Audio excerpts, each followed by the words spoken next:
Sergey Viktorovich, thank you so much for agreeing to talk with us. Let's ask the first question on the topic of the forum. It sounds like this. Let's join forces, creating opportunities. In your opinion, what new opportunities are we talking about at the global level? And with which countries are Russia ready to create new opportunities? Well, we are talking about finding opportunities that will allow us not to depend on the very system of the unipolar world, that Washington and its allies, whom it has crushed under itself, are trying to impose in the hope of preserving hegemony.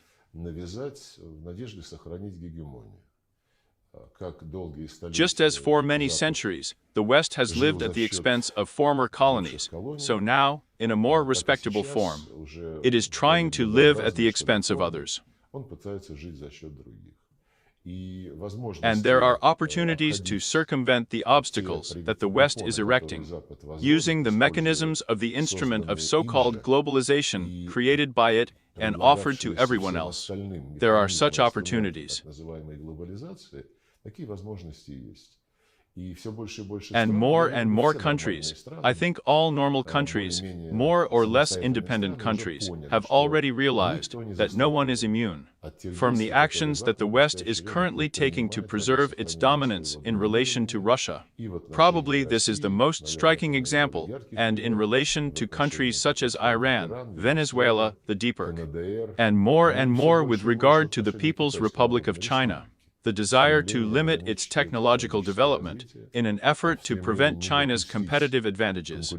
When artificially inflated tariffs for the import of Chinese electric vehicles are created 100%.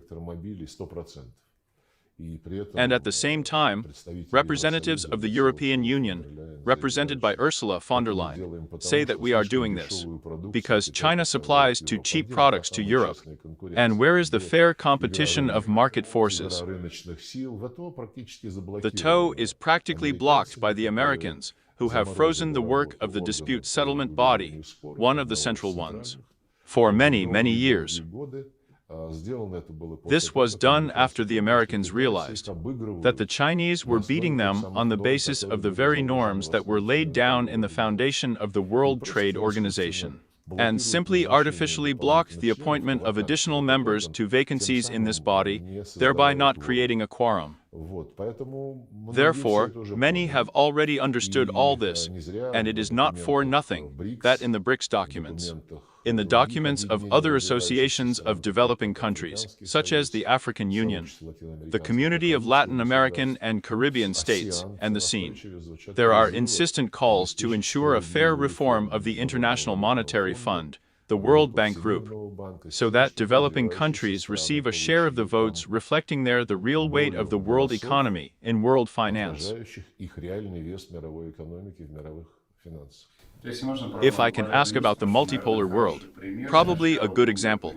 First, Bloomberg wrote that Turkey had applied to join the BRIC. Today, I looked at the Turkish press, writes that Erdogan will come to Kazan for the BRICS themselves. According to your data, does Turkey really have serious intentions to become a part of BRICS? Will it be accepted in Kazan? And how does this relate to the fact that Turkey has been a NATO member since about the 50s, if I'm not mistaken? It has been waiting for a long time for her to be accepted into the EU. They do not accept her. And this reversal is happening. But I proceed from the fact that when the country's leadership declares that they are taking a specific step, it is based on serious intentions. As for membership in NATO and the status of a candidate for the European Union, which Turkey has had for almost 70 years, as one of the Turkish officials recently said, membership in BRICS does not exclude.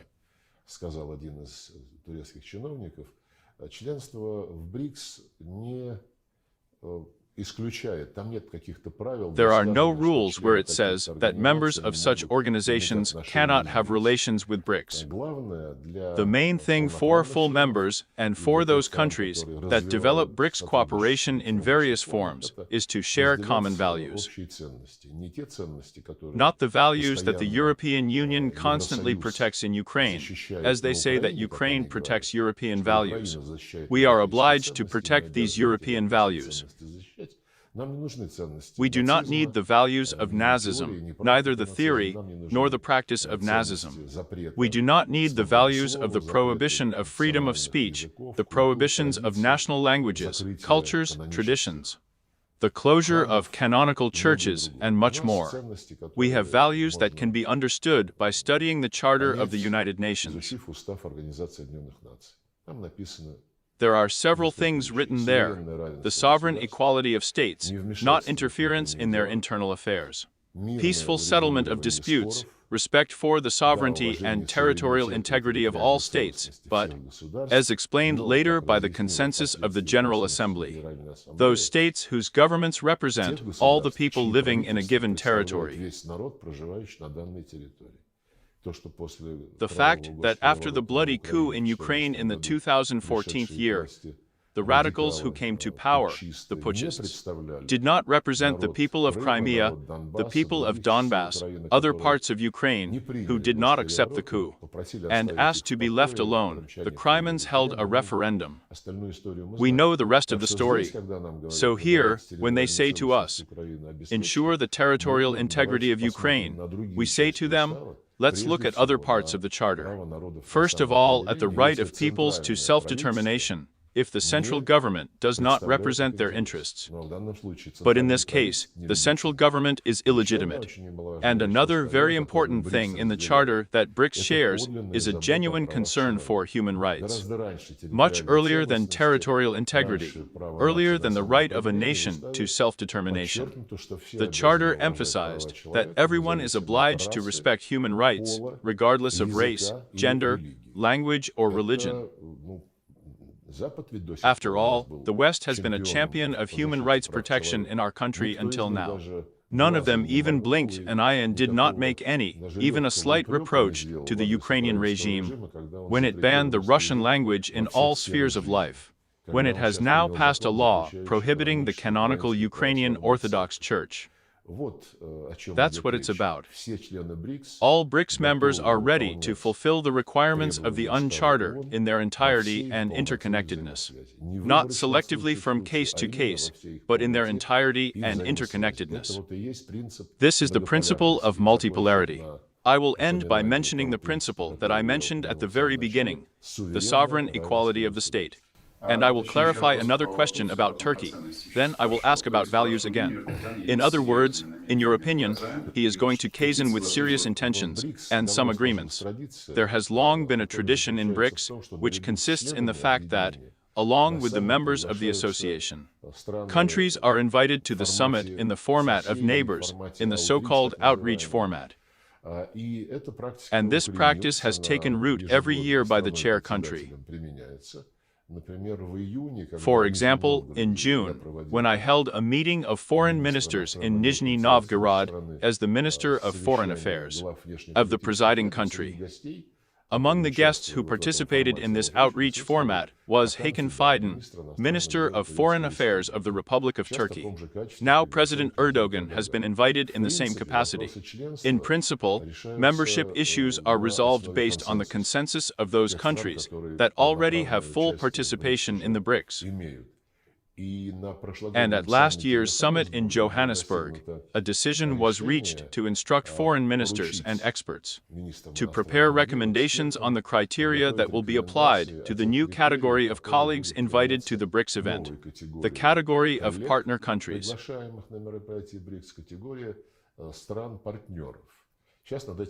Now work is actively underway on this, and such recommendations should be presented at the summit in Kazan in October.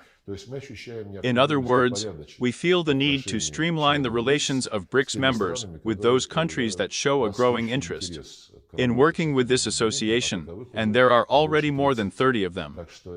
So this is a real reflection of multipolarity. But as for Turkey specifically, the NATO members are silent. Someone somewhere said that this is incompatible from the Americans, in my opinion, with membership in the North Atlantic Alliance. But the representative of the European Commission was much more frank, who said that Turkey should understand that movement to the European Union is incompatible with BRICS membership, and vice versa. несовместимо с членством БРИКС, и наоборот. И что даже And that even candidates, members of the European Union, should join the common foreign and security policy. внешней политики и политики в области безопасности, ну, это This is a frank indication that if Turkey wants to become a member of the European Union someday, it is necessary to join the anti-Russian sanctions. The same thing, by the way, is said from Serbia. Serbia was told, "Here we will resume active negotiations. We see you as part of the European family." But to do this, first of all, it is necessary to recognize the independence of Kosovo and fully support the anti-Russian sanctions. This is such a democratic association, created at one time in the interests of the socio-economic development of Europe and the well-being of its peoples, and which has turned into an outright appendage of the United States. And more recently, when NATO signed, the European Union signed an agreement with NATO, in which it fully assigns the role of a leader to the North Atlantic Alliance of military issues. And I want to ask about another country that is currently undergoing transformation, Georgia, where the law of rights and agents has been adopted, where they are now saying that a law will be adopted. That orthodoxy is the state religion, which has elections in October, and the ruling party is under unprecedented pressure. The first question is, in your opinion, why did Georgia enter this U-turn? And how do we look at the events that are happening there now? There they have a law that has been adopted. It is not called the law on foreign agents, but the law on transparency of external financing. In other words, they do not assign any statuses to those individuals or organizations that will violate this law. They simply address them with a demand, legislative requirements to show the finances that they receive from abroad, as in fact. It is present and in a much tougher framework in the legislation of France, Poland, many other states. But starting with the very law on foreign agents of the 30s of the last century, which the United States adopted, setting the fashion for protecting its spaces from foreign influence. Задав как бы моду на защиту своих пространств от иностранного влияния. And what the Georgian government is doing now is the main meaning of what is happening. It is the awareness of the people, of their national identity, and their understanding that the Georgian people have the same values of orthodoxy and the same values of national culture, which will be eroded, erased, and undermined by the so-called rules that the West has for everyone it imposes, first of all, in the context of the values of liberal democracy or democratic liberalism, whatever you like. Прежде всего в контексте ценностей либеральной демократии или демократического либерализма, как угодно.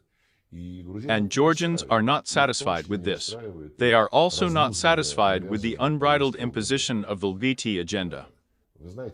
You know, here is the European Union. If we mentioned it and Georgia's permanent place in the European Union, we will clear all obstacles on the way to the European Union.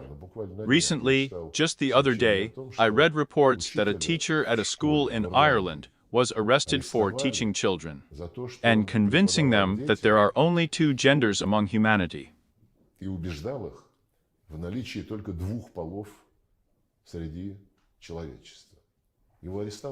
He was arrested for this and was required to tell his children that they had much more choice than just becoming a man or a woman. But that's all. It's already beyond the limit. In other words, they accused those phrases that, in fact, are written in Scripture. Of course, that's exactly what it is. And the Georgian people, whom I know well and appreciate their love of life, and who were one of the leading cultural centers during the Soviet Union of our common homeland. The Georgian people guard their history very carefully, and for this, I think, they deserve such reproaches from Western countries. Очень тщательно охраняет свою историю, и за это, я думаю, он и заслужил вот таких упреков со стороны западных стран. There they also have a big conflict with the president. I have known Salome Zurabishvili for many years, after 2004, in my opinion. As an employee of the French Ministry of Foreign Affairs, she was invited by Saakashvili to the post of Minister of Foreign Affairs of Georgia. It was with her in the 2005 year that we concluded agreements on the withdrawal of the remaining 2 Russian bases. And at the base in Batumi in these agreements, it was agreed to create a Georgian-Russian anti-terrorist center numbering several hundred people, 80% Georgian servicemen and security forces, the rest Russian representatives.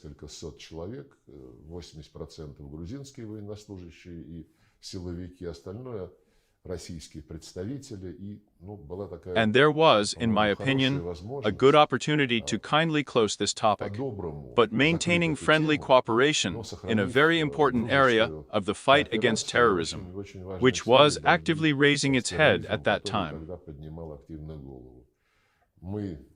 We have done everything in good faith, as we always do. The Saakashvili government has not fulfilled its agreements with us. No center has been created anti-terroristically, and everything else. I recently recalled this story, including when we talked with someone about the contractual capacity of the West, and those governments of other regions that simply blindly follow Western instructions. It is not the contractual capacity of the Saakashvili government, it is obvious, but not the contractual capacity of those who signed the Minsk agreements together with Putin, one of the most recent examples. Even more recent are the Istanbul agreements of April 2022, which were initialed and which were trampled on. But the Minsk agreements were not only signed, they were approved unanimously by the UN Security Council. This did not prevent either Merkel, Holland, the then French president, or Poroshenko from saying with pride many years later, yes, we were not going to fulfill them. We needed to buy time to pump Ukraine with weapons. Therefore, the Georgian example is very indicative here. More and more countries are realizing that this funnel of liberal democracy, where the West is sucking them in, it generally contradicts their roots, the traditions of their ancestors, and it is these traditions that the West wants to blur, give oblivion, and replace them with its own so-called unconventional values, with the help of which it hopes to preserve its hegemony.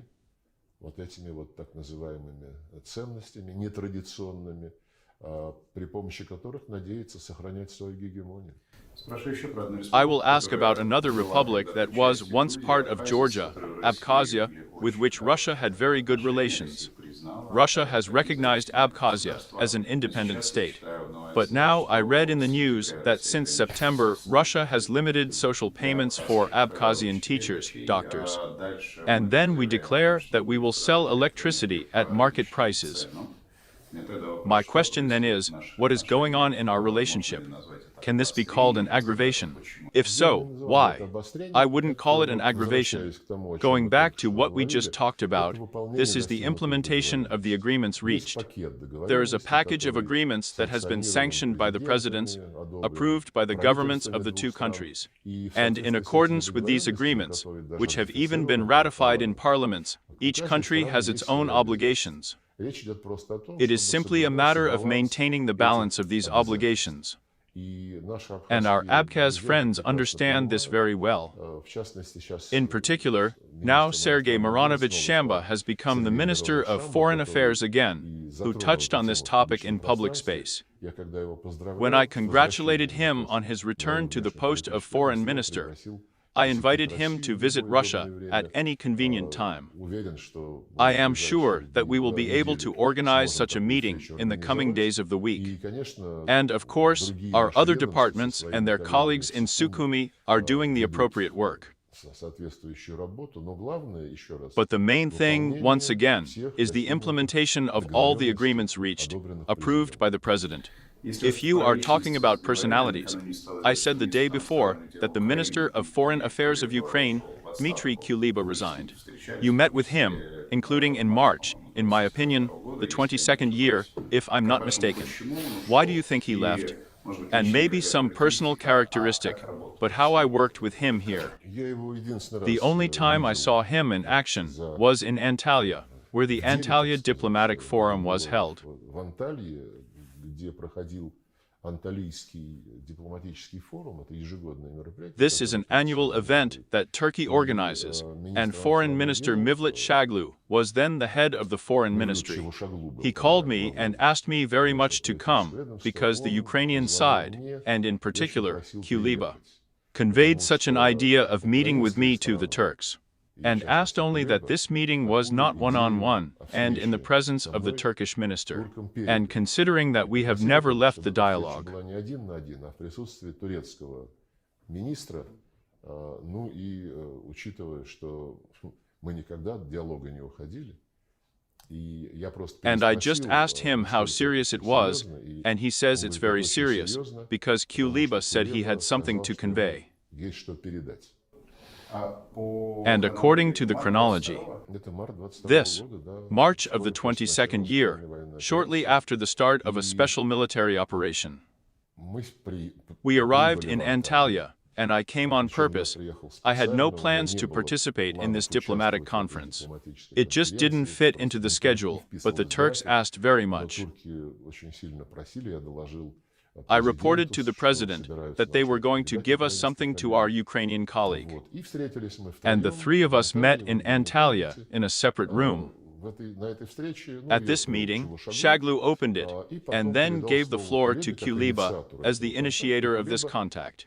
And Kuleba read from a piece of paper in good English what we have heard every day since the beginning, even before the start of a special military operation.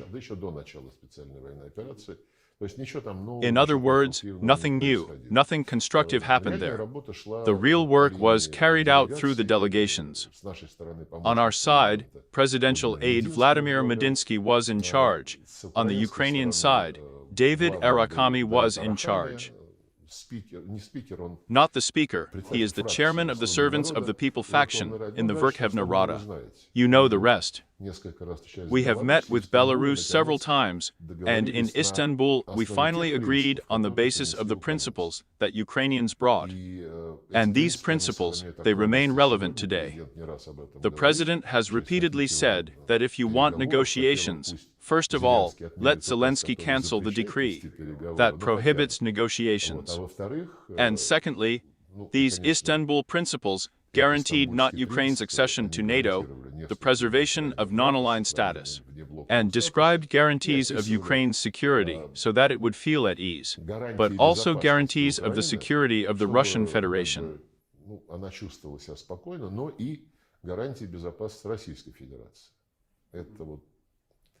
Not Ukraine's accession to NATO.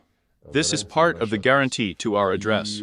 And these principles, they remain in operation. At least we are ready to return to them, but of course, taking into account the new realities, because more than 2.5 years have passed since that moment. And these realities were outlined by the President on June 14th, speaking at the Ministry of Foreign Affairs, when he formulated a path to resolving the situation between Ukraine and Russia and the West.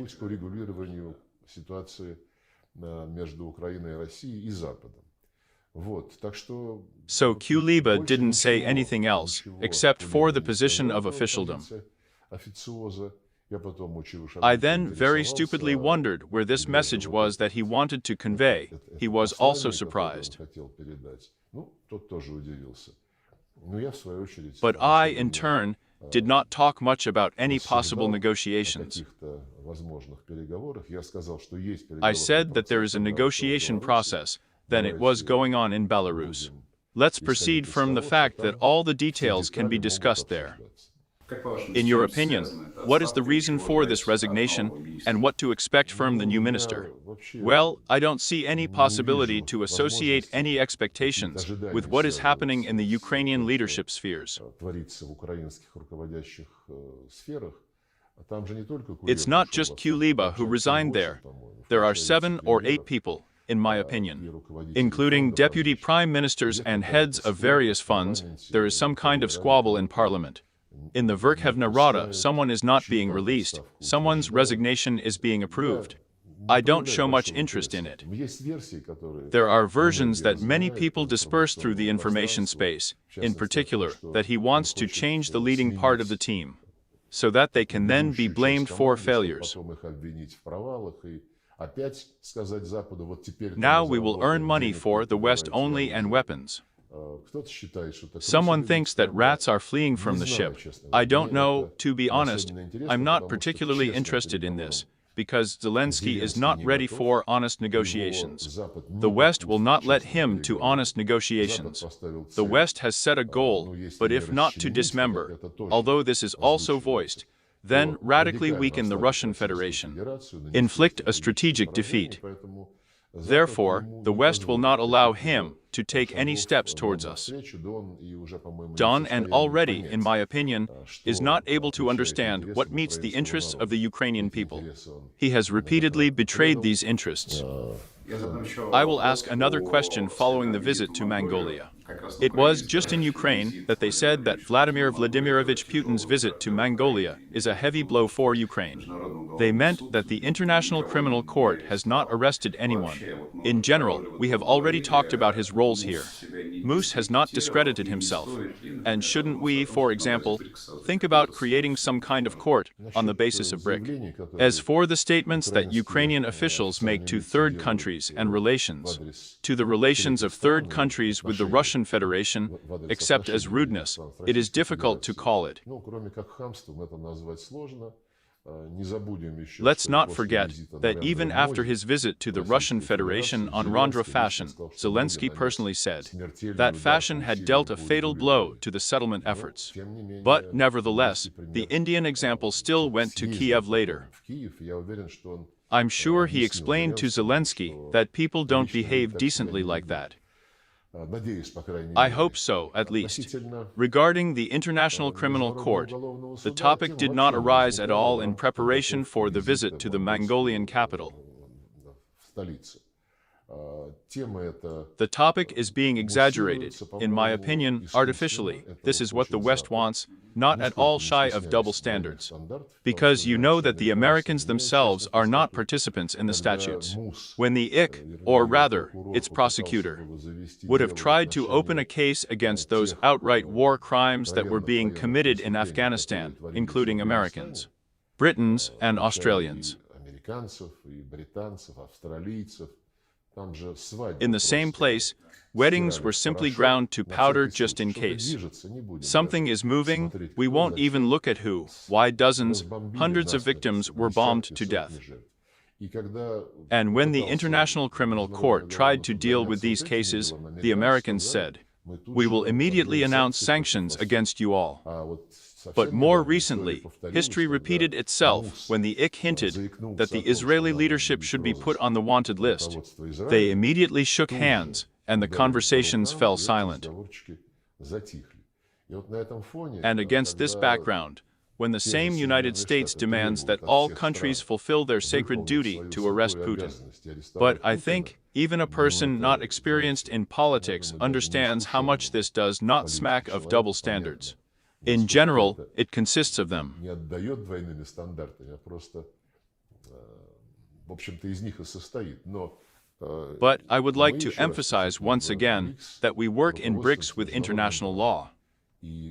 And international law, which has been providing and guaranteeing the immunity of heads of state for many, many years, is much older and wiser than the statute of the International Criminal Court, which is only a couple of decades old, and which is not universal. статут Международного уголовного суда, которому там пара десятилетий всего, и который не является универсальным. And the norms I'm talking about, they are universal. I will ask about one more point, since we are at the Eastern Economic Forum. The president of Taiwan, Light CND, recently made such a comment when he spoke about China's claim to the island, advised Beijing to take care of the return of the territory of the Russian Far East. Like, don't look at us in Taiwan. You look at that part of Russia, where Vladivostok is also located. As you know, our position on the Taiwan issue has been well known for a long time. This position is that China is one, and the government of China is only the government of the People's Republic of China. As for this tirade of his about the lands of the eastern part of the Russian Federation, The question has never arisen in the last 20 years. восточной части Российской Федерации вопрос вообще никогда за последние 20 лет не возникал. Еще в 2001 Back in the 2001 year, the relevant principles were laid down in the Great Treaty of Friendship and Cooperation between the People's Republic of China, of the Russian Federation, and in the 2005, the final protocols to the border treaty were ratified. In accordance with these protocols, the border issue for Russia and China is completely and definitively closed. Therefore, I do not know what they are doing in Taiwan, or what the Americans are advising them, prompting them to do and say, in order to try to somehow find some friction in relations between Moscow and Beijing. But this statement does not indicate the great intelligence of this politician or his great political talent. I'll ask about China again. You said recently that you don't see the point of barter trading, but at the same time are Russian. Between Russia and China, but at the same time, our Russian business says that China is tightening the screws more and more in terms of payments. It is getting harder to pay, and they are more and more afraid of secondary sanctions. How to solve it?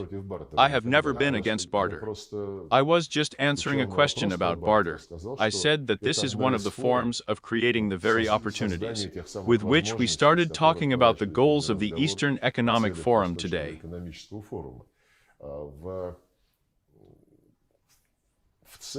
In general, a situation has been created on the planet that is revolutionary, as in Tsarist Russia at one time.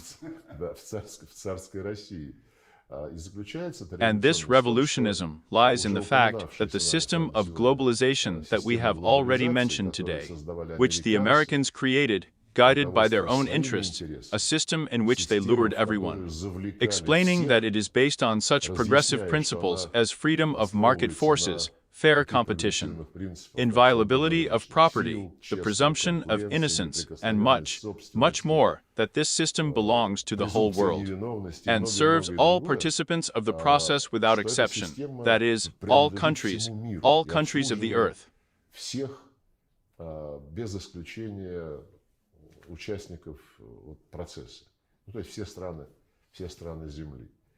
And I remember perfectly well that one of the American politicians long ago, in those years, promoting this thesis, said, "Don't think, this is not our national currency.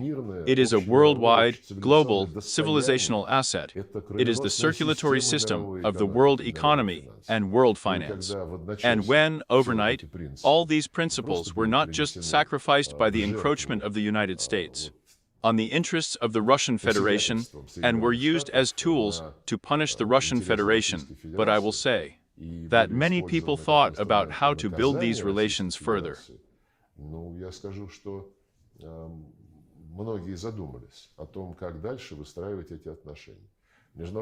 The International Monetary Fund does not want the United States to reform votes and contributions, because they are now holding a blocking package of these votes at the limit.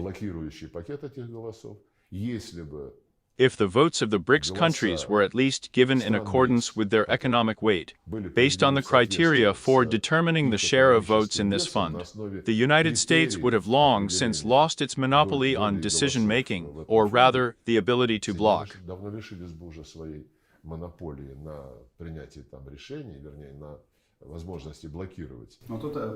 But here it's about China, that it's getting more and more complicated. No, I'm just saying no. It's impossible. It's impossible, in my opinion. It's impossible to talk about it without having clarity. From the point of view of this global universal picture, of course, everyone is now looking for those new opportunities.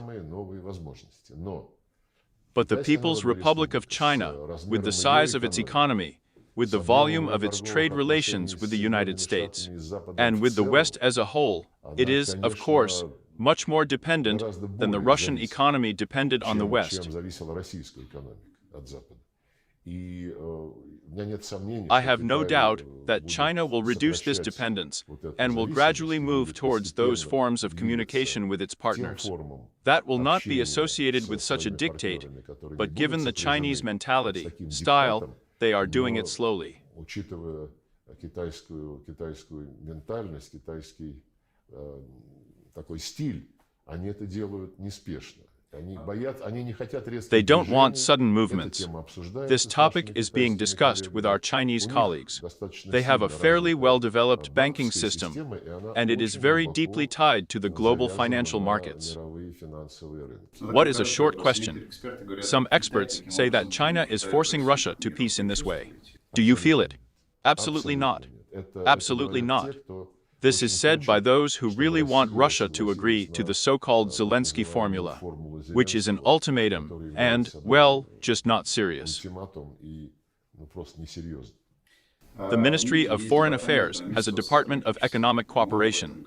He's 80 years old this year, as far as I know. This is how he works in the conditions of sanctions, how he is now helping to establish this development of a new system. When I graduated from GMO, I immediately went to SRI Lanka for 4 years, and then, when I returned, I went to work. Then there were no departments, no management. There was a Department of International Economic Organizations. It is organizations, not relationships, in the sector department. It was so called because when in the 44th year, in 1944th year, they began to think about economic diplomacy, when the corresponding department was created in the Ministry of Foreign Affairs. It was in parallel with the consultations that began on the creation of the United Nations.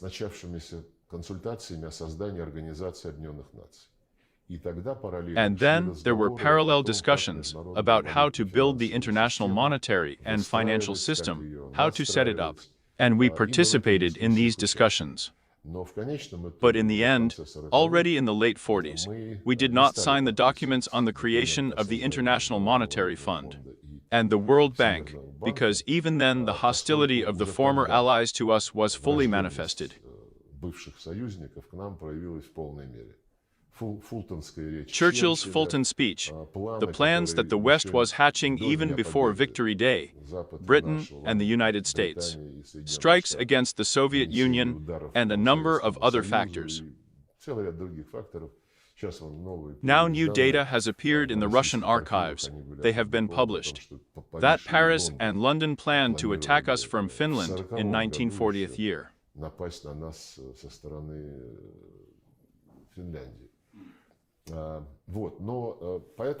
Therefore, we decided to work in the economic bodies of the UN system.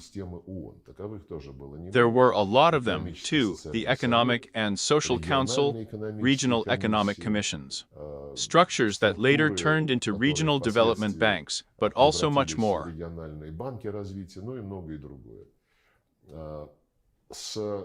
With the coming to power of Mikhail Gorbachev, the task was set to infiltrate all those institutions that were created. I remember 1988th year, Gorbachev was planning to go to New York to speak before the General Assembly, and I was taken into a group of so-called writers. We were taken out of town for a week, and a high-ranking official came to instruct us and said, "The request is to you. You must dig through all the international multilateral treaties that exist in the world, more or less significant, and in which Russia does not participate. And the speech should be structured in the form of a series of announcements that we have joined all these agreements." It was indicative from the point of view of those expectations. You talked about expectations today. The expectations that the Soviet leadership lived by, there were not all Soviet leadership, frankly speaking. Expectations in this era of universal values. Everywhere values were present somewhere at the crucial stages of our history. And very soon it became clear that no one would call us anywhere on equal terms, even though we joined the International Monetary Fund. I remember perfectly well how, in 1992 or 93, Viktor Stepanovich Chernomyrdin went to Washington. I was in his delegation from the department of that time. It had already become a management at that time, and he and the executive director of the International Monetary Fund, Michel Comdessu, laid out a huge map of the Russian Federation on the table and explained to this Frenchman that we now have the main thing northern delivery, but there is no money for northern delivery. And he asked me to get into the situation and provide a loan. But it is clear that these were relations of unequal subjects of international relations, and the secondary role assigned to it was confirmed, the position in which we will receive only what the owners of the International Monetary Fund want. We are now also observing this.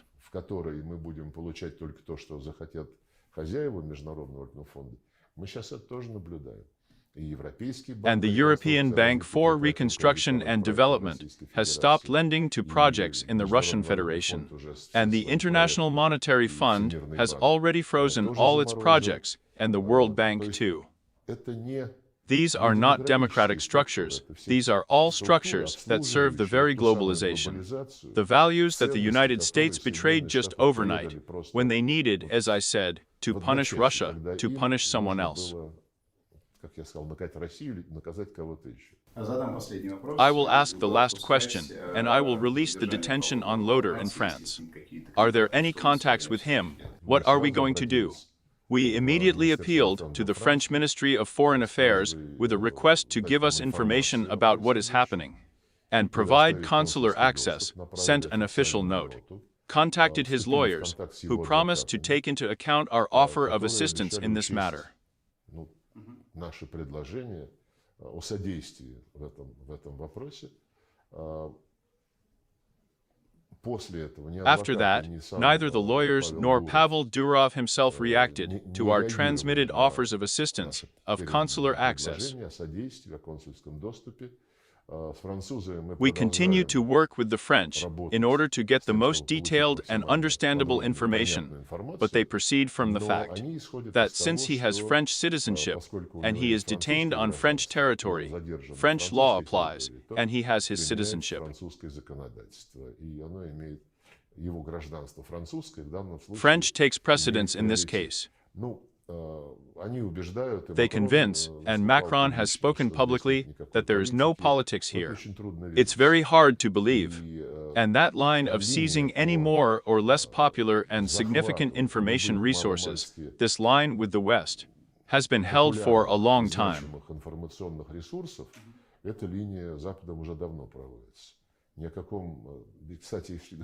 If we talk about France, in 1990, the OSCE held another summit in Paris, and there was adopted the Paris Charter of a New Europe, for a New Europe, and many documents in line with those universal values, one of which was proclaimed freedom of information and including access to information.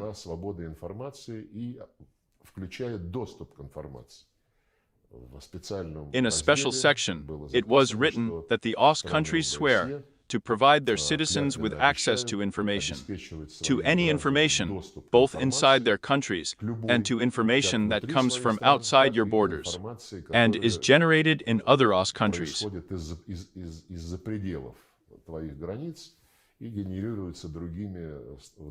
All this was crossed out a long time ago, long before the Ukrainian events. I remember very well how when we still regularly held meetings with my French colleagues, at each meeting I asked them why the Elysee Palace still does not give accreditation to RT and Sputnik.